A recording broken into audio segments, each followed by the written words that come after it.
The VP smirked like a man untouchable. We can always find someone hungrier. The words slid across the table, dismissive, sharp, designed to cut. He thought he was putting me in my place. Me, the one who had built the very numbers they were selling, the one who had carved value from ashes after the last collapse. I didn't reply. I didn't need to, because the man across from us, the lead buyer, looked at the binder in front of him. My name was stamped on almost every page. He closed it, slowly, quietly, like a judge delivering a verdict. Then he stood, straightened his jacket, met the VP's smug eyes, and said, calm as a blade, "This meeting is over." And just like that, $300 million evaporated. When I joined the firm 10 years earlier, I was naive, grateful. They dangled opportunity like a carrot, and I chased it like a starving dog. Late nights, weekends, holidays, I gave them everything. And in return, I got speeches, empty promises, praise in private, silence in public. It was the VP who had recruited me. Smooth voice, steady gaze, a hand on my shoulder as he said, "You'll go far here." I believed him, until I learned what far meant, far enough to build his empire, but never far enough to claim it. The first cracks came in the form of credit. Deals I had led, he presented as his own. Models I had built, he erased my name from.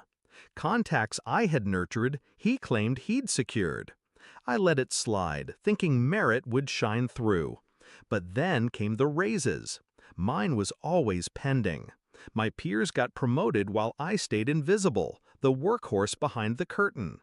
The betrayal was sharpest the year I pulled us from the brink of bankruptcy. I saved the firm tens of millions. He took the stage. I got a gift card. That's when patience curdled into resolve. I didn't rage. I didn't quit.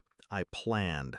Quietly, carefully, I built something he couldn't see: loyalty.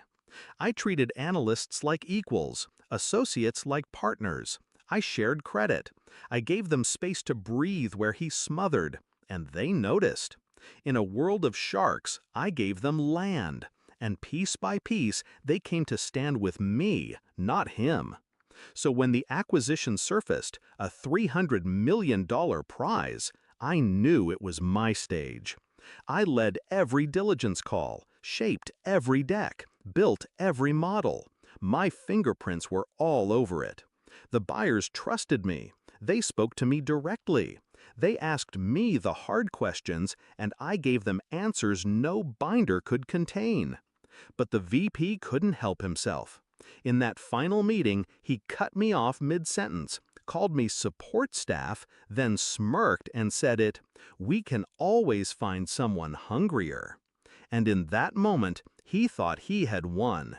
He didn't see the buyer's eyes flick down to my name, didn't hear the subtle click of a binder closing, didn't feel the silence harden into judgment. But I did. The deal collapsed in less than an hour. The buyers pulled out. Our board panicked. Overnight, the VP went from golden boy to liability. And while he scrambled, desperate to patch the leaks, I was already moving. I reached out, not to recruiters, not to strangers, but to the very clients and colleagues he had ignored. The same ones I'd built trust with year after year while he took credit. It took me 3 calls. 3! By the end of the week, I had an offer: higher pay, bigger title, better team. But that wasn't the revenge. The revenge was what I left behind. The associates, the analysts, the people he dismissed as pawns, they followed me. Not all at once, not loud, but one by one they slipped through his fingers. Every departure was a wound. Every resignation an echo of the binder slamming shut. By the 3rd month, his office was half empty. By the 6th, he wasn't VP anymore. The firm didn't fire him. They didn't have to. They just starved him of relevance. No deals, no team, no power. The same man who smirked about hunger learned what it meant to be starving. And me? I didn't gloat, Didn't post about it, didn't send a message. I simply built.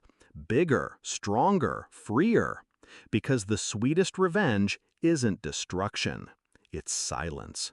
Silence as you rise. Silence as they fall. Silence that makes them wonder, every night, how you did it. So when I think back to that meeting, the smirk, the dismissal, the arrogance, I don't feel anger anymore. I feel clarity. Because he was right, in a way. They did find someone hungrier. Me. And I stopped feeding him.